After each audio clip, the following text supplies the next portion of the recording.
Hi, I'm Perry Atkinson, General Manager here at theDove. Hey, check out our other videos and check out our website at theDove.us.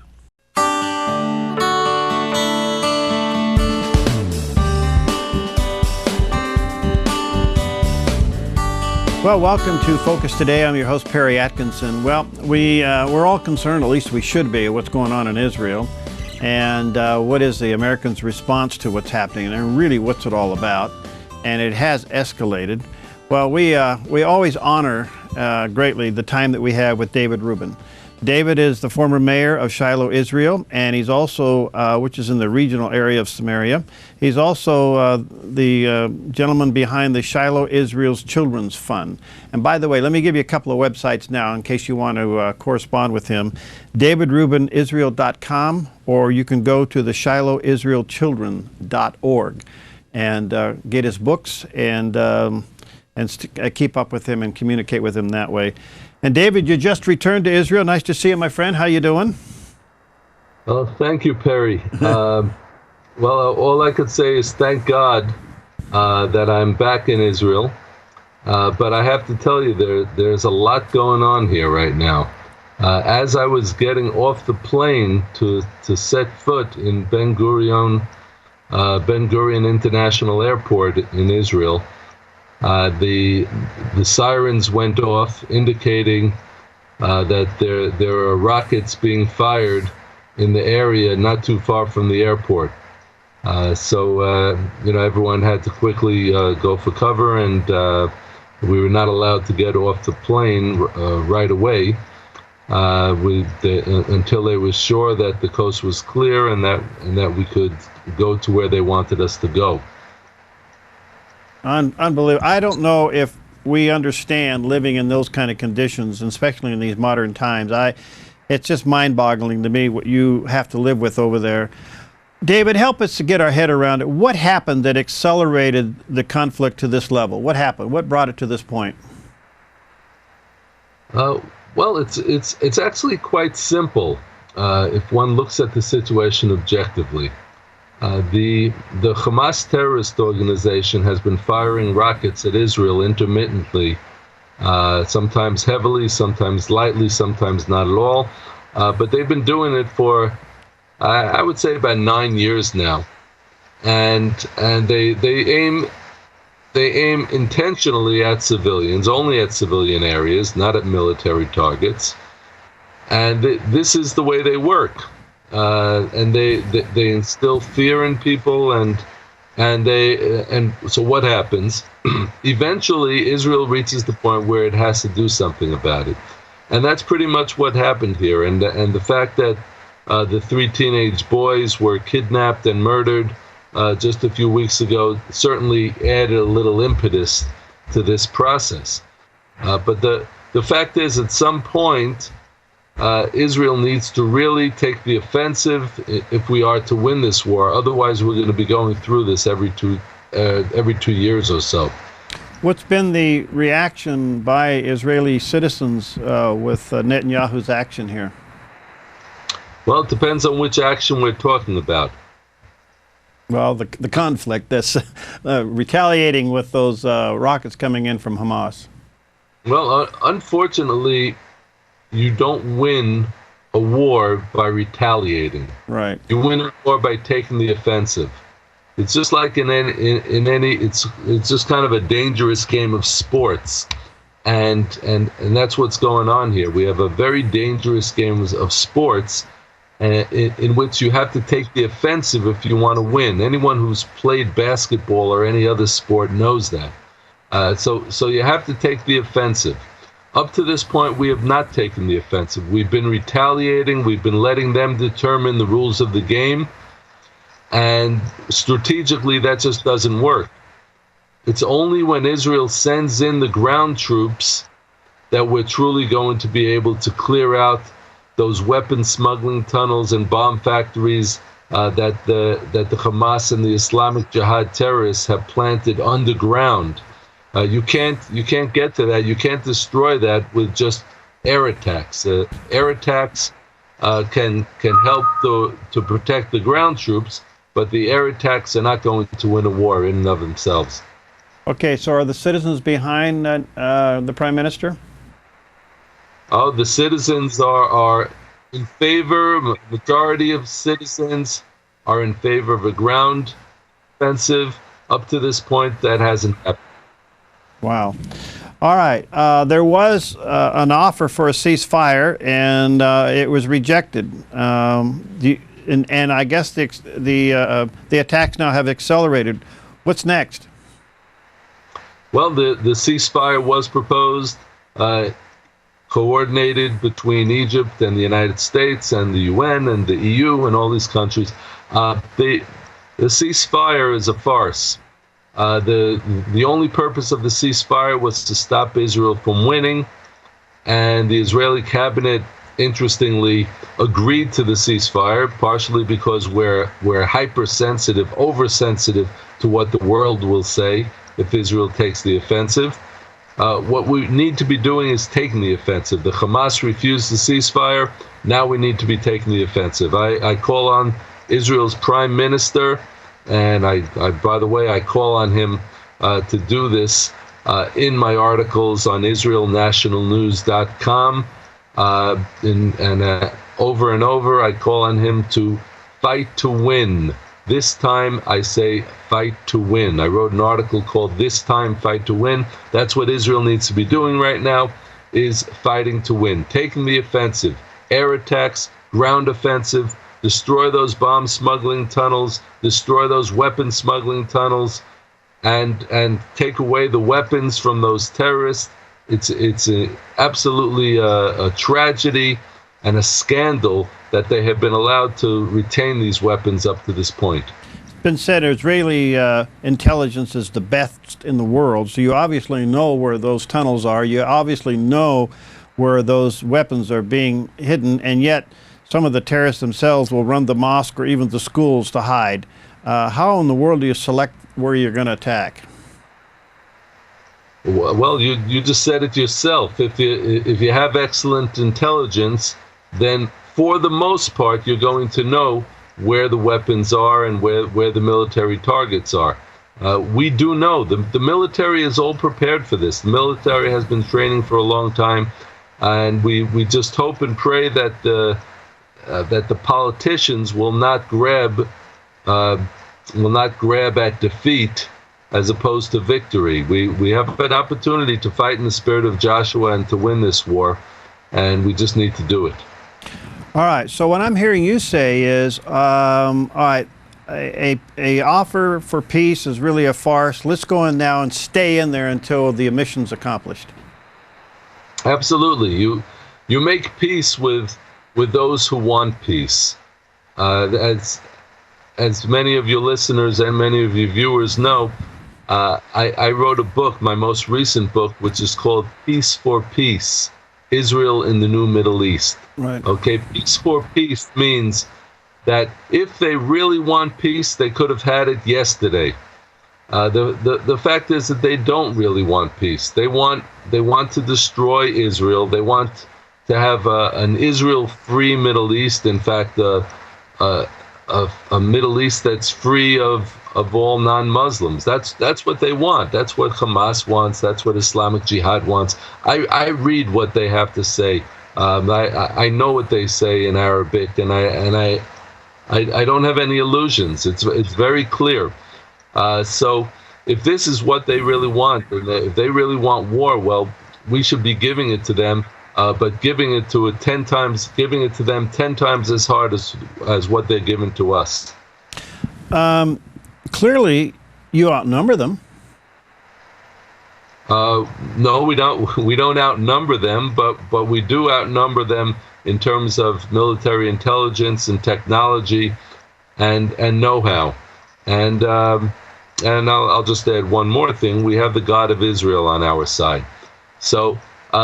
You put all of those things together, and it's very clear that this should be a no-brainer. We should be able to wipe them out, and wipe them out very quickly. The question is whether our politicians will have the willpower and have the spiritual backbone to go forward and do it. Interesting. All right, let me take a break here, Dave. When we come back, I want you to comment also on the world's response to what you're doing. The world is saying, well, Israel has a right to defend itself, and then turns around and complains when you do it. And then I also want you to comment on what, if anything, the U.S. is doing in your support. We'll be right back with David Rubin.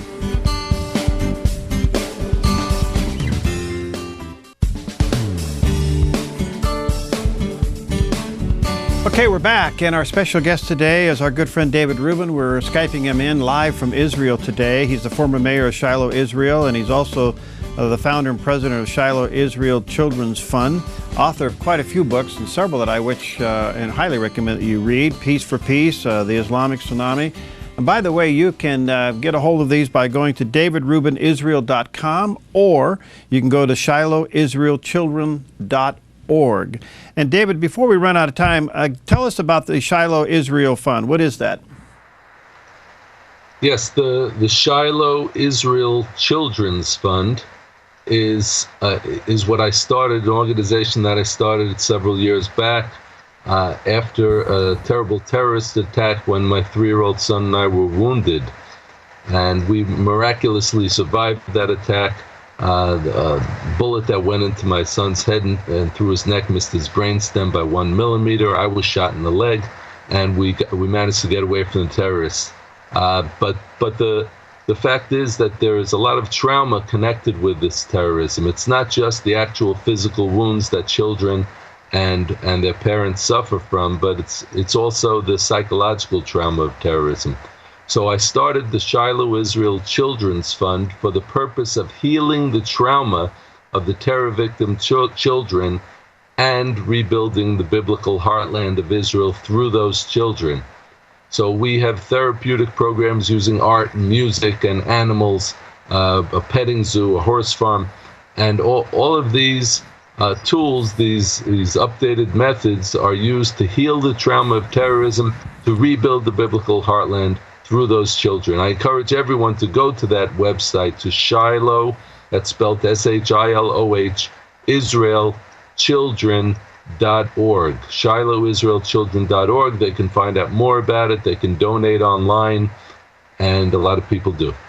Yeah, please do. And I don't think we understand for a moment the trauma that young children are going through there in Israel, not knowing when the bomb is going to come or the missile or where it's going to hit. You got literally seconds from the siren to the impact, right? That's right. That's right. And we're going to bomb shelters all the time. The fact is that children here suffer from all the same traumas that children suffer from around the world, plus the trauma of terrorism, the trauma of the threat of terrorism, the trauma of war, the trauma of the threat of war, and the trauma of misguided politicians talking about giving away your home. All of these things cause trauma in children, and it's irresponsible for us to ignore it. So we try to heal it, and we try to help them, and we do that with the help of people around the world, like many of your listeners, many of your viewers. All right. Again, it's ShilohIsraelChildren.org. All right, David, back to the situation. A lot around the world will say, well, Israel has a right to defend herself. And when you do, you're criticized for it. I want you to comment on that. In addition, how's the media, from your perspective, treating you around the world? And what's happening with America getting involved in your conflict? Yeah, well, I always, when I hear that statement, that paradox, it makes me smile, but it's not a happy smile. The fact is that the nations of the world, including the Obama administration, want to say that Israel has the right to defend itself, and we stand with Israel and its right to defend itself. And then they pressure us to have a ceasefire just when we're getting the upper hand. It's absolutely unfair. It's absolutely immoral for people to make these blank, meaningless statements that Israel has a right to defend itself, and then to pressure us not to defend ourselves. And that's what we see happening today. It's not just the UN, it's not just the EU, it is also the United States and the Obama administration that is putting on that pressure on Israel, that Israel should not launch the ground offensive. I think sometimes we need to just ignore, yes, explain. That's another article that I wrote recently, and anyone can Google it if they want to understand what I mean by this. I wrote an article called Explain and Ignore. And that's what we need to do. We need to explain why we're doing what we're doing, but also ignore the pressure on Israel to agree to an unjustified and immoral ceasefire. What's so interesting about this, I think at least from the faith community in many areas of the United States, obviously you have their support, but you probably don't see it because we turned around and elected this president twice who certainly doesn't have your back. But on the other hand, you are certainly leading the way on how you handle terrorism. We don't get it. We just don't get it. Well, unfortunately, a lot of the Israeli leaders don't seem to understand it. And I think you said the important word before, the important term before, which was faith-based community. And there are many faith-based people in Israel who do get it, who really understand why we need to go forward and fight to win. It is time to fight to win.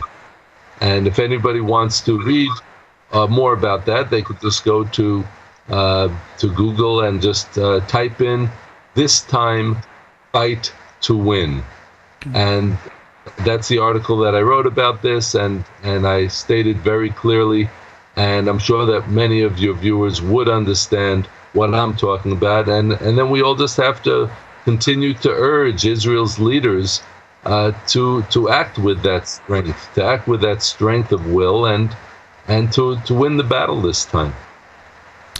David, this is kind of a little bit off the wall question, but I'm sure you have been kept up with the many books, articles, and even sermons in America over the 4 blood moons and how they relate to Israel's past and perhaps maybe even its future. And some will say that your current conflict is to build up to the 2nd blood moon, which is in September. Do you guys, and you personally, do you plug that into your thinking at all? Well, no, not really. I'm familiar with it, and I think that Christians view prophecy a little bit different than Jews. Yes, we do also look at the end time scenarios, but the fact is that Jews do not do all these calculations as much as Christians do, saying, well, because the blood moon is coming at this particular time, this is going to happen, and nations are going to do this, and nations are going to do that. We're too busy living it. We're right in the center of the conflict, and yes, we believe in prophecy, or at least I believe in prophecy, and how things are going to play out. We see the general trends, but we're too busy living our lives right now and living in the midst of that prophecy to start doing all sorts of calculations. I mean, we really don't have time for that. All right. Now, of course, it sells a lot of books in America, as you know. I'm well aware of that. And I'm familiar with a couple of the people who write the books, and I do know them personally, some of them. But, that's not the issue here. The real issue is, what do we need to be doing in these times in order to follow God's guidelines and follow the guidelines that are going to bring us real peace and a lasting peace. All right. Now, as you continue into this conflict against Hamas there and the Islamics there in that area, and you're saying go in to win, so let's go in, complete the job.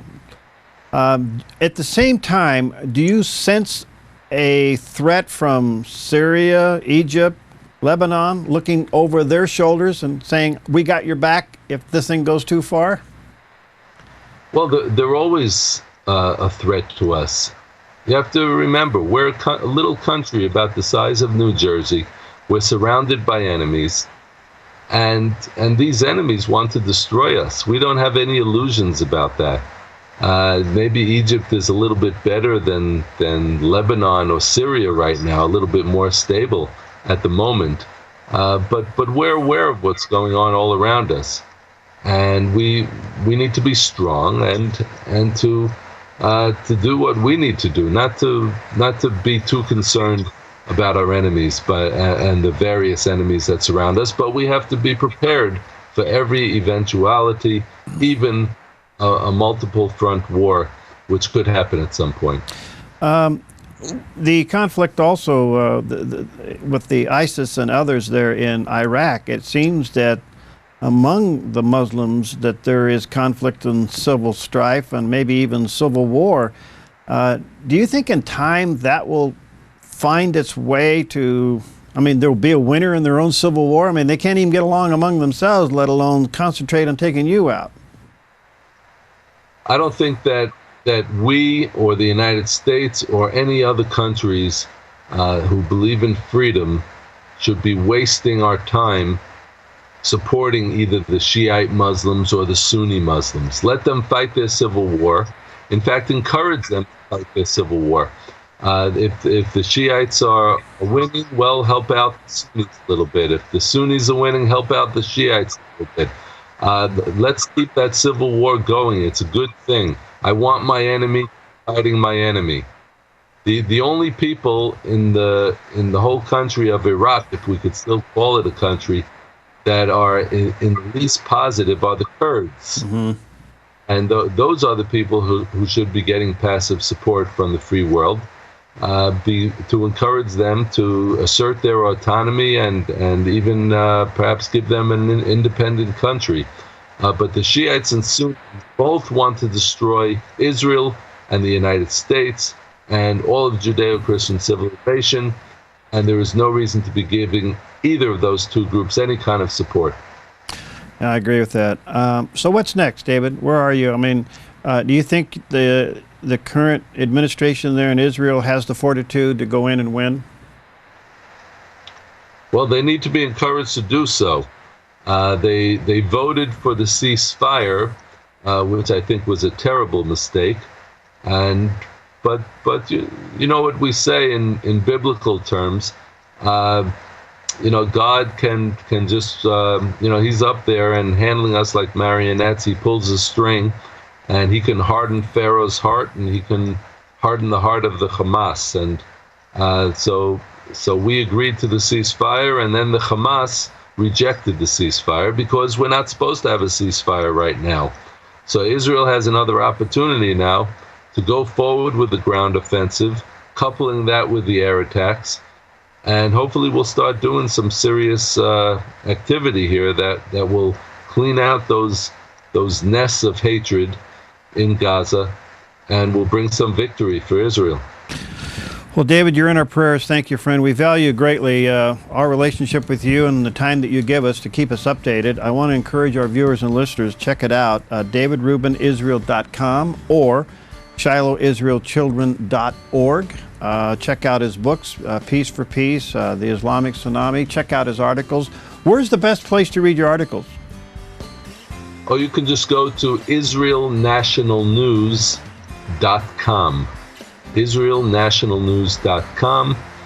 Just scroll down a little bit and you'll see my face there and all of the. You just click on the picture and you get all the articles. What's been the response from your countrymen on your writings, on your articles? Very positive. The only problem is the real person who I want to be reading the articles, I don't know if he reads them, and that's the Prime Minister. And the defense minister wouldn't understand it because his English isn't so great, but the Prime Minister is the one who really should be reading the articles, and so maybe some people will start sending it to him and he'll start to pay attention. All right. Thank you, my friend. God bless you. You're in our prayers, and let's stay in touch, okay? Thank you, certainly. Thank you, David. All right, we'll be right back.